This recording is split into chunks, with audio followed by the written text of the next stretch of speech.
Hello everyone, welcome to Upskill with Anas. This is the fourth part of MySQL Zero to Hero series. MySQL Zero to Hero series क्या है ये मैंने पहले parts में explain कर चुका है। तो वीडियो को स्टार्ट करने से पहले आई वुड रिकमेंड कि अगर आपको वीडियो अच्छा लगे, आपको कॉन्सेप्ट समझ में आए तो प्लीज़ वीडियो को लाइक करना, वीडियो को शेयर करना और चैनल को सब्सक्राइब करना। और अगर आपको MySQL की नॉलेज बिल्कुल भी नहीं है तो मैंने इससे पहले MySQL का एक पूरी सीरीज़ बना कर रखा है जिसमें मैंने बेसिक से लेकर एडवांस तक के सब टॉपिक्स को एक्सप्लेन किया है मैंने। तो आप प्लीज़ यहाँ पर ये स्टार्ट करने से पहले आप पहले वो सीरीज़ देख लें ताकि आपको नॉलेज मिल जाए और आप क्वेरीज इजीली सॉल्व कर सके। तो स्टार्ट करते हैं फर्स्ट क्वेरी के बाद पार्ट 4 की। सो पार्ट 4 के सबसे पहली पार्ट 4 में सबसे पहली क्वेरी है display the length of the name of all employees. Basically question क्या है कि एम्प्लॉयज़ का जो भी नेम है, like suppose my name is Anas, तो मेरे नेम का लेंथ क्या है, बेसिकली आउटपुट आना चाहिए 4। तो अभी क्वेरी तो बहुत सिंपल है लेकिन इसको हम लोग डायरेक्टली सॉल्व करेंगे एक फंक्शन का यूज़ करके। तो स्टार्ट करते हुए क्वेरी लिखना। सो ये है हमारा एम्प्लॉय टेबल। हमें करना क्या है, इन एम्प्लॉयज़ सारे एम्प्लॉयज़ के नेम का लेंथ हमें आउटपुट में चाहिए। तो बेसिकली मैं क्वेरी लिखता हूँ, select E name from employ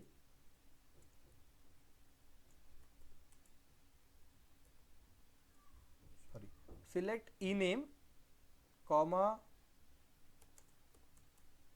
length of ename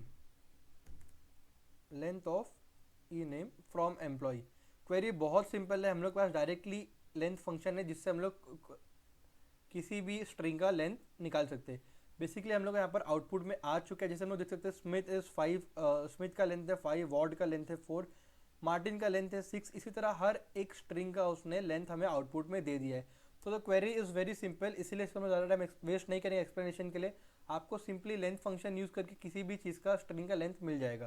let's move on to the next query. अगली क्वेरी क्या है, show the first 3 characters of the names of all employees. Basically इस पार्ट में हम लोग काम कर रहे हैं सबस्ट्रिंग पर। सबस्ट्रिंग्स भी बहुत इंपॉर्टेंट, स्ट्रिंग्स पर काम कर रहे हैं। स्ट्रिंग्स भी बहुत इंपॉर्टेंट पार्ट है एसक्यूएल का। ये इंटरव्यूज में आता है क्वेरीज, इसमें जॉब में भी, इंडस्ट्री में भी बहुत काम लगता है स्ट्रिंग्स पर काम करने के लिए। Coming back to the query, तो क्वेरी ये है कि हमें एम्प्लॉय के नेम्स का फर्स्ट 3 लेटर आउटपुट में चाहिए। तो सिंपली हम लोग इसको, मैं एक्सप्लेन करता हूँ क्वेरी लिखते लिखते। ओके, सो हमारी क्वेरी ये थी कि हमें एम्प्लॉय के नेम्स का फर्स्ट 3 लेटर्स ही चाहिए था। तो बेसिकली फर्स्ट 3 लेटर्स चाहिए। जब भी हमें स्ट्रिंग में से कुछ डिवाइड करना हो, लाइक हाफ स्ट्रिंग चाहिए या फुल स्ट्रिंग, हाफ स्ट्रिंग्स चाहिए हम लोग को या स्ट्रिंग का कुछ पार्ट चाहिए, तो बेसिकली हम लोग यूज़ करेंगे सबस्ट्रिंग फंक्शन का। वो दिखाता हूँ कैसे करना है। तो select E name comma substring ई नेम। जिस कॉलम पे आप सबस्ट्रिंग फंक्शन यूज़ करें वो लिखना है 1। आपको कहाँ से स्टार्ट करना है, फर्स्ट लेटर से स्टार्ट करना है, इंडेक्स 1 से स्टार्ट करना है। कहाँ तक जाना है, इंडेक्स 3 तक, फ्रॉम एम्प्लॉय टेबल। ओके, जैसा कि हम लोग देख सकते हैं यहाँ पर हम लोग को हर एक नेम का फर्स्ट 3 लेटर्स ही मिला है हमें। जैसे स्मिथ का फर्स्ट 3 लेटर है SMI, तो आउटपुट में हमें इसी तरह का मिला है। तो बेसिकली क्वेरी परफेक्टली काम कर रही है। ये भी क्वेरी बहुत सिंपल थी। बेसिकली हम लोग को फंक्शन ध्यान में रखना है कि कौन कौन से फंक्शंस कब यूज़ कर सकते हैं हम लोग। अब जाते हैं नेक्स्ट क्वेरी के पास। ओके, नेक्स्ट क्वेरी ये है कि display the names of all employees with any A. अब एनी ए से 2 मीनिंग होता है। A can be capital letter और small letters, and second is A can be at any position. First पे हो सकता है, लास्ट पर हो सकता है, मिडिल में हो सकता है। तो हमें इन दोनों चीज़ों का ध्यान देना है। ओके, तो अभी इसके लिए हम लोग क्वेरी लिखते हैं। बेसिकली क्वेरी हम लोग लिखेंगे, इस क्वेरी को हम लोग सॉल्व करेंगे रेगेक्स का यूज़ करके। ओके, सो क्वेरी का सोल्यूशन हम लोग लिखते हैं, select E name from employees where E name like.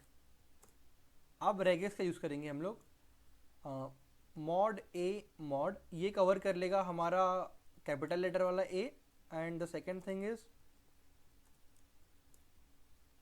Mod A mod, ये हमारा कर लेगा स्मॉल लेटर वाला। अब ज़रूरी नहीं है हम लोग इसको रेगेक्स से ही सॉल्व करें, हम लोग इसका एस्काई वैल्यू के थ्रू भी सॉल्व कर सकते हैं इसको। लेकिन रेगेक्स वाला is quite simple, like easy to learn, easy to go है। इसीलिए मैं आपको ये एग्जांपल समझा रहा हूँ। आगे जब ऑप्टिमाइजेशन का टाइम आएगा, क्वेरी ऑप्टिमाइजेशन सिखाऊंगा मैं, तो हम लोग उसको भी हम लोग कवर कर लेंगे। तो बेसिकली इसका आउटपुट देखते हैं। तो आउटपुट में जैसे कि हमारे पास सभी चीज़ कैपिटल लेटर्स में थी, तो इसलिए स्मॉल लेटर इतना मैटर नहीं करता है फिलहाल, उसका आउटपुट हम लोग को दिखेगा नहीं। लेकिन अगर कभी ऐसा हुआ केस कैपिटल और स्मॉल लेटर दोनों भी आ रहा है, लाइक फर्स्ट लेटर कैपिटल है बाकी लेटर स्मॉल्स है, तो उसके लिए हम लोग ये क्वेरी लिख सकते हैं, ये क्वेरी वो सब चीज़ों को कवर कर लेगी।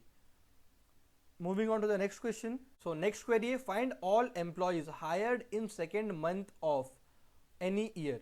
अब बेसिकली क्वेश्चन क्या है कि हमें ढूंढना है कि कौन कौन से employees second month that is फरवरी में हायर हुए थे और ईयर को हम लोग कंसिडर नहीं करें। तो बेसिकली हम लोग यहाँ पर भी यूज़ कर सकते हैं रेगेक्स का। दूसरा मेथड भी है लेकिन वो थोड़ा बड़ा मेथड है, फंक्शन यूज़ करना, हायर डेट्स यूज़ करना, मंथ्स का यूज़ करना। तो आई वुड सजेस्ट कि आप लोग इसको रेगेक्स को यूज़ करते हैं क्योंकि हमें पता है कि डेट का फॉर्मेट क्या है। अगर डेट का फॉर्मेट नहीं पता होता तो वी कैन यूज दो month function and date functions, but हमें पता है डेट का फॉर्मेट क्या है तो हम लोग बेसिकली सिंपल तरीके से रेगेक्स का यूज़ करेंगे।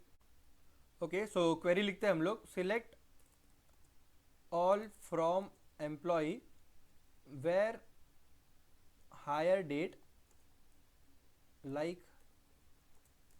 अब हायर डेट हमें पता है कि पहले ईयर है और format Y Y Y Y है अंडरस्कोर, उसके बाद हमारा मंथ आता है। तो बेसिकली हमें चाहिए सेकेंड मंथ। अब सेकेंड मंथ के बाद डेट कोई भी होगी चलेगा। तो ये सिंपल क्वेरी से हम लोग निकाल सकते हैं उन एम्प्लॉयज़ का डिटेल जो सेकेंड मंथ में हायर हुए थे। जैसे कि हम लोग यहाँ से देख सकते हैं कि दो एम्प्लॉयज़ है एलन एंड वॉर्ड, दोनों भी सेकेंड मंथ में हायर हुए थे।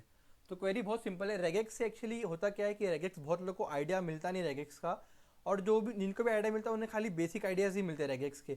लेकिन अगर आप रेगेक्स को अच्छे से समझोगे तो आप और बहुत सारी एसक्यूएल क्वेरीज को ना आप सिंपली रेगेक्स से सॉल्व कर लोगे और क्वेरी आपकी ऑप्टिमाइज भी हो जाएगी। अब जाते हैं 35th क्वेरी पर। बेसिकली इस क्वेरी में क्वेश्चन क्या है, find all employees who were hired on this specific date. तो क्वेरी बहुत सिंपल है, आपको सिर्फ और सिर्फ दो चीज़ आप दो तरीके से आप कर सकते हो, एक तो वेयर क्लॉज यूज़ करके और दूसरा लाइक वाला फंक्शन यूज़ करके। तो मैं आपको दोनों भी चीज़ बताता हूँ कैसे करना है इसको आपको। ओके, सो क्वेरी को हम लोग दो तरीके से सॉल्व करते हैं जैसा मैं कह रहा था आपको। तो पहला मेथड ये है कि select all from employ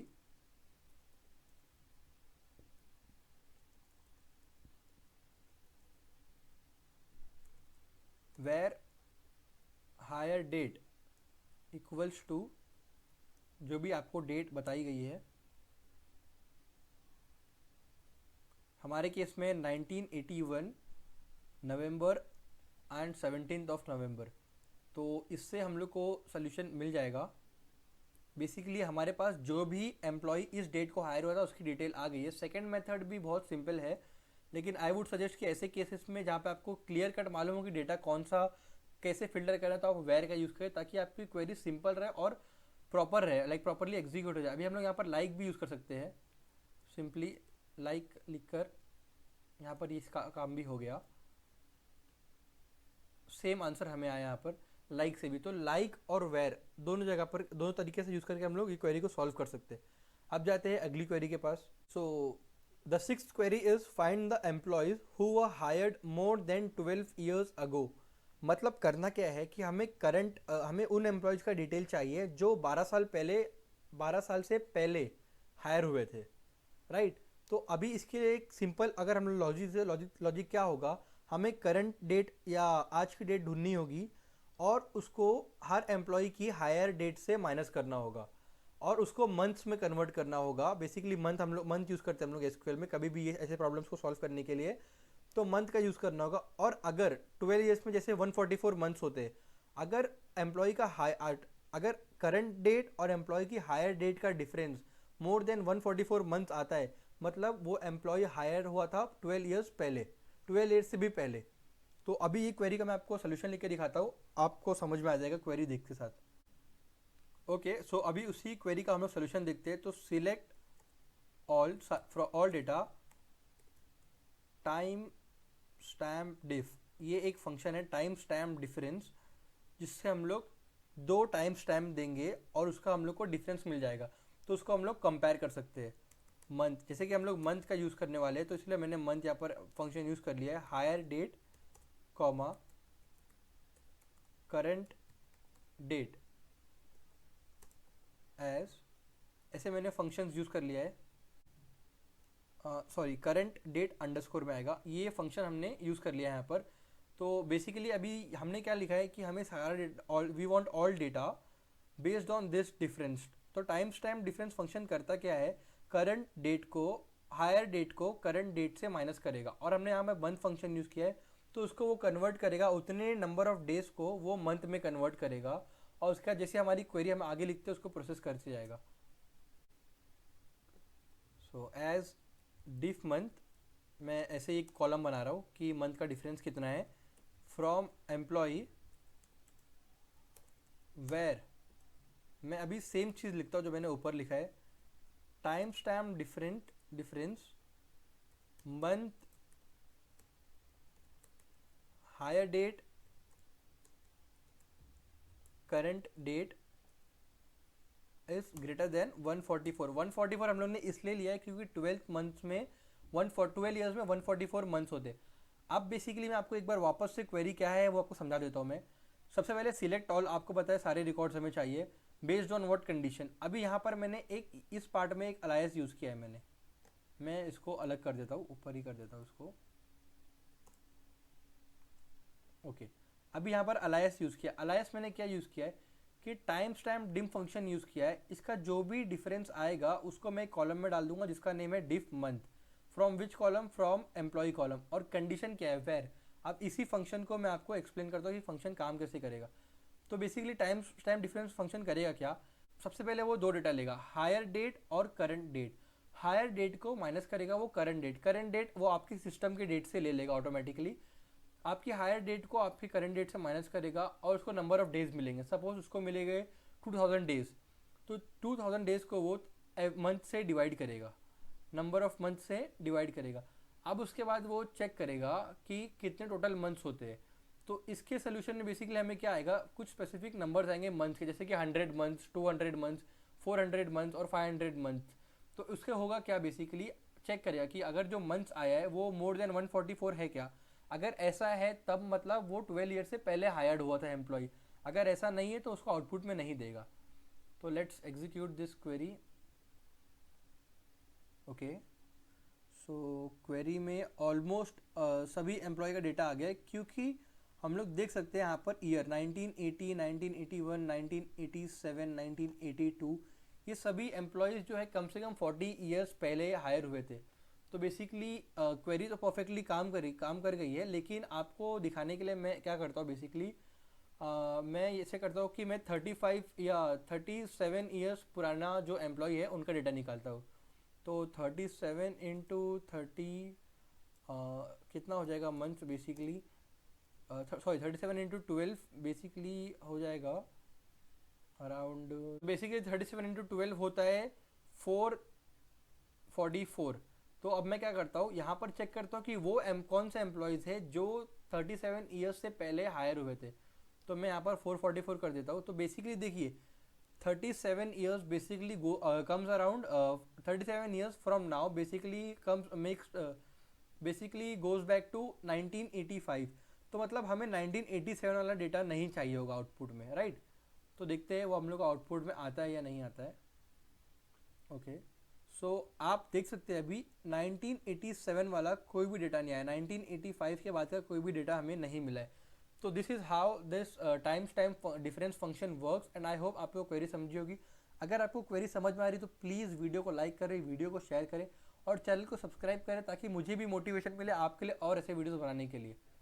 let's move on to the next question. तो the next question is find the managers hired in the year 1981। पता है कि उन मैनेजर्स का डिटेल चाहिए जिनका ईयर जिन्होंने जॉब ज्वाइन किया था 1981 में। तो हम लोग यहाँ पर रेगिक्स भी यूज़ कर सकते हैं और एक और फिल्टर भी यूज़ कर सकते हैं वेयर के साथ, जहाँ पर बेसिकली हम लोग मैनेजर को फिल्टर करेंगे एम्प्लॉयज़ में से। तो अभी हम लोग इसकी क्वेरी देखते हैं।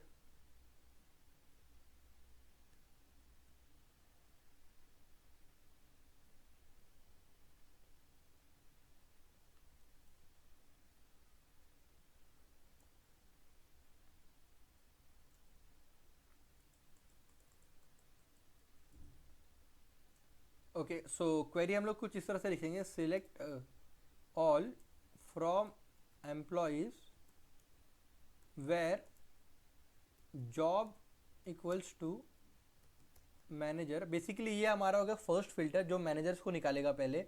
पहले मैनेजर्स की लिस्ट निकालेगा टोटल रिकॉर्ड में से, उसके बाद एंड हायर डेट लाइक अब हमें पता है कि पहले ईयर आता है 1981, अब उसके बाद कुछ भी डेटा आएगा हमें चलेगा। तो ये हमारा हो गया क्वेरी का सोल्यूशन। देखते हैं आउटपुट में रिकॉर्ड होता है। ओके, हमें कुछ ऐसे एम्प्लॉयज़ मिले जो मैनेजर भी है और जिनका जो 1981 को कंपनी ज्वाइन भी किए थे। तो basically query is working perfectly fine. Let's move on to the next question. अगली क्वेरी है show the names of all employees job and salary who have completed 41 years of services. ये question बिल्कुल उसी तरह का है जो हमने सॉल्व किया था 12 ईयर्स ऑफ सर्विस वाला। तो इस क्वेश्चन का मैं डायरेक्ट बिना एक्सप्लेनेशन के डायरेक्ट क्वेरी लिखता हूँ, क्योंकि आपको क्वेश्चन का एक्सप्लेनेशन समझ में आ गया होगा कि हमने सिमिलर क्वेश्चन पहले सॉल्व किया था, जस्ट पहले सॉल्व किया था, जिसमें ईयर ऑफ एक्सपीरियंस था 12 ईयर्स, अभी ईयर ऑफ एक्सपीरियंस है 41, ईयर ऑफ सर्विस है 41। सिलेक्ट ऑल फ्रॉम एम्प्लॉय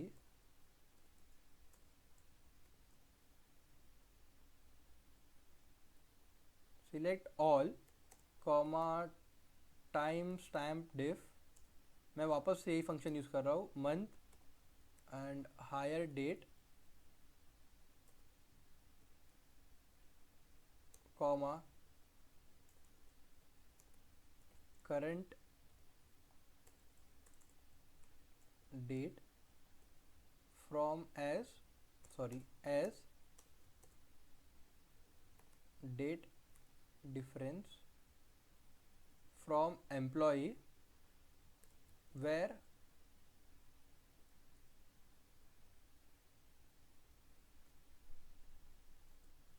अब हमें क्या करना है, कैलकुलेट करना है कि 41 मंथ्स में कितने 41 ईयर्स में कितने मंथ्स होते हैं। तो बेसिकली 41 ईयर्स में होंगे 492 मंथ्स, राइट। हम लोग क्या करते हैं यहाँ पर कि 492 ये क्वेरी हमने लिख दिया है। तो 41 ईयर्स अगर हम लोग लॉजिकली भी देखें तो अभी हम लोग 2022 में है और 41 ईयर्स इज़ लाइक 1981 के आसपास। 1982 का डेटा इसको नहीं लेना चाहिए। ओके, सो आप देख सकते हैं इसने जो डेटा लिया है वो 1980 और 1981 का लिया, जबकि हमारे पास डेटा 1982 का भी था और 1987 का भी था। तो इसने 41 ईयर्स पहले के जो भी एम्प्लॉयज़ थे, जो भी ज्वाइन किया था कंपनी को, उसका ही डेटा इसने हम लोग आउटपुट भेजा। मतलब the query is working perfectly fine. अब जाते हैं नेक्स्ट क्वेश्चन पर। सो अगली क्वेरी है show the salary of all employees rounding it to the nearest ₹1000।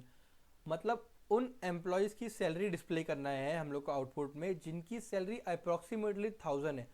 अब देखिए बेसिकली लॉजिक के हिसाब से अगर हम लोग सिंपली कंसिडर करें तो 990 लाइक 995 के ऊपर वाली वैल्यूज़ को हम लोग कंसिडर करते हैं कि दैट इज़ नियर अबाउट 1000। लेकिन एसक्यूएल में ऐसा नहीं होता है। एसक्यूएल में जितना भी लाइक वो कैलकुलेट करेगा कि कितना रेंज बचता है। लाइक अगर 950 है तो that is also close to 1000, right. अगर 800 है तो 800 इज क्लोज टू 1000, राइट। मतलब इसका बेसिकली मीनिंग क्या है कि अगर हम लोग दो चेक करें, 0 और 1000 को चेक करें या 500 और 1000 का रेंज ले, तो 800 किसके ज़्यादा क्लोज है, 1000 के। तो 800 हम लोग को आउटपुट में आ जाएगा। 950 किसके ज़्यादा क्लोज है, 1000 के, तो 950 हम लोग को आउटपुट में आ जाएगा। 1200 किसके ज़्यादा क्लोज है, तो 1000 के, कम व्हेन कंपेयर टू 1000 एंड 1500। तो बेसिकली हम लोग को इस तरह से सोल्यूशन मिलता है एसक्यूएल में। अब इसकी हम लोग क्वेरी लिखते हैं। क्वेरी बहुत सिंपल है, हम लोग को राउंड फंक्शन यूज़ करना होगा। ओके, सो क्वेरी इसकी होगी कुछ इस तरह की, select all from EMP where salary equals to round off where round of salary equals to 1000। अब बेसिकली मैंने यहाँ पर -3 क्यों लिया है, क्योंकि हमें यहाँ से फ्रॉम बैक हमें 3 इंडेक्सेस चेक करना होगा सिंपली, राइट। जैसे कि अगर ये 800 है तो 800 is closer to 1000 is more closer to 1000 when as compare to 500। उसी तरह ये थर्ड वाला जो है इंडेक्स वो इसको चेक करेगा। और अगर 4 डिजिट नंबर है, लाइक सपोज अगर है 1100 या फिर है ये 1250, तो 1250 और 1100 is more close to 1000 as when compare to 1500।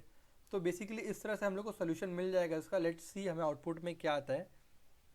Okay तो आउटपुट में हमें देखिए 966, 800, 1250, 1300, 1100 ऐसा है। अब बेसिकली ऐसा क्यों आया है, क्योंकि जब हम लोग 1000 से कंपेयर कर रहे हैं तब ये 1500 या 500 का गैप नहीं, उससे कंपेयर नहीं करता है। ये बेसिकली कंपेयर करेगा 0 से 1000 का एक रेंज लेगा, 1000 से 2000 का एक रेंज लेगा, 2000 से 3000 का एक रेंज लेगा, और उस हिसाब से ये हम लोग को आउटपुट देगा। तो आई होप आपको क्वेरी समझ में आ रही है। अगर समझ में आए तो प्लीज़ वीडियो को लाइक करें, उसको शेयर करें एंड चैनल को सब्सक्राइब करना। Let's move on to the next query. तो अगली क्वेरी है, display the name of all employees and their bonus. Assume each employee gets a bonus of 20% of his salary subject to the maximum of ₹500। Query का meaning ये है कि हमें उन सभी एम्प्लॉयज़ का नेम डिस्प्ले करना है और उनका बोनस डिस्प्ले करना है।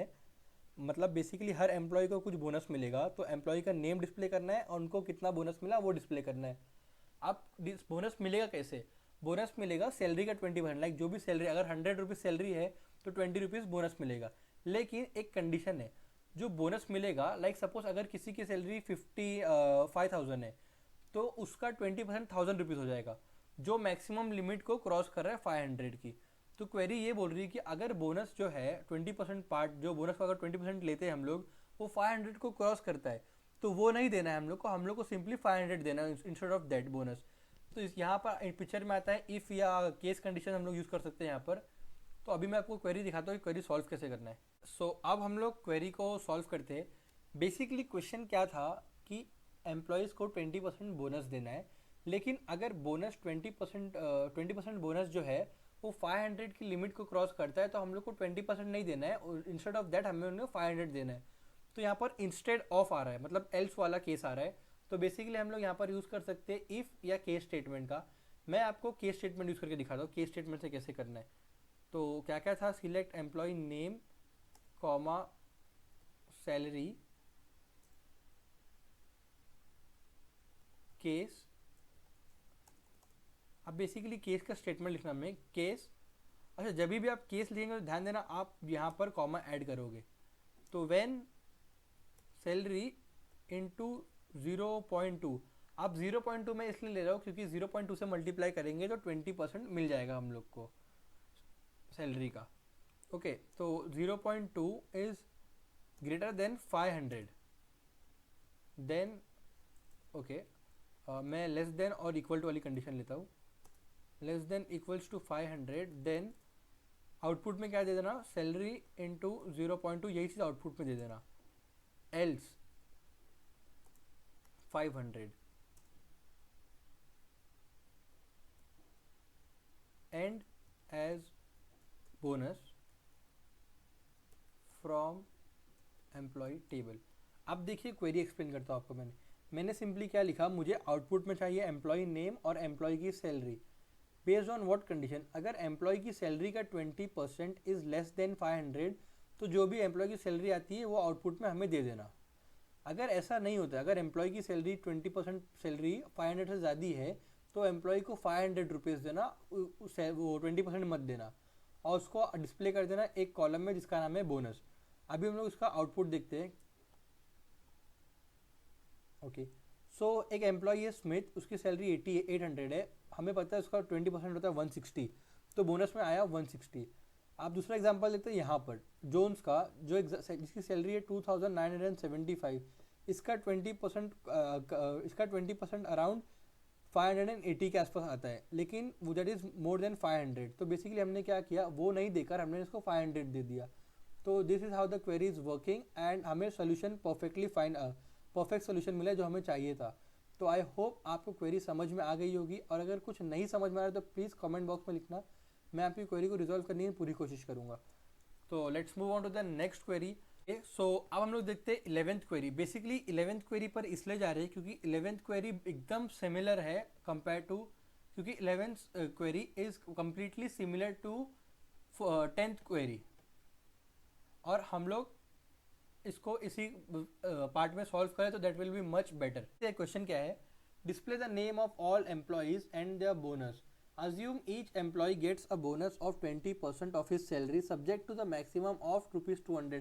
ये क्वेश्चन एग्जैक्टली प्रीवियस क्वेश्चन जैसा है, बस यहाँ पर डिफरेंस क्या है, पिछले क्वेश्चन में मैक्सिमम 200 था, इस क्वेश्चन में मैक्सिमम पिछले क्वेश्चन में मैक्सिमम 500 था, इस क्वेश्चन में मैक्सिमम 200 है। तो मैं वापस से क्वेरी लिख देता हूँ उसकी, select employee name comma salary, okay case use करना है, case when salary into 0.2 is less than or equal to 200, then is less than 200, equals to नहीं डालता हूँ, less than 200, then salary into 0.2, output में हमें यही चाहिए, else 200 and as bonus field from EMP। तो इसका सोल्यूशन बिल्कुल हमें करेक्ट ही आएगा, क्योंकि हमने यही सेम एग्जांपल पिछली क्वेरी में देख चुका है। क्वेरी एकदम सेम है पिछली क्वेरी की तरह, बस 500 की जगह 200 आएगा।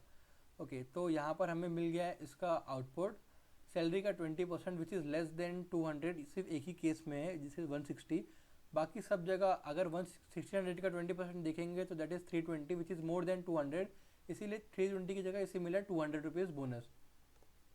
तो आई होप, देखिए यहाँ पर भी एक ऐसा केस आया है जहाँ पे 193 आया है। तो this was all about part 4 of MySQL 0 to Hero series. अभी हमारा सिर्फ एक पार्ट बाकी है, पार्ट 5, जिसमें हम लोग जॉइंस ये सब के बेस पर सोल्यूशन, जॉइंस और सब, जिसमें हम लोग जॉइन सब क्वेरीज ये सारे कॉन्सेप्ट के बेस के ऊपर क्वेरीज को सॉल्व करेंगे। तो तब तक के लिए, तो अगर आपको वीडियो अच्छा लगा है, आपको कॉन्सेप्ट समझ में आया है, तो प्लीज़ वीडियो को लाइक करना, उसको शेयर करना, चैनल को सब्सक्राइब करना, ताकि मुझे भी मोटिवेशन मिले आपके लिए और ऐसे वीडियोस बनाने के लिए। Till then, thank you so much for watching the video.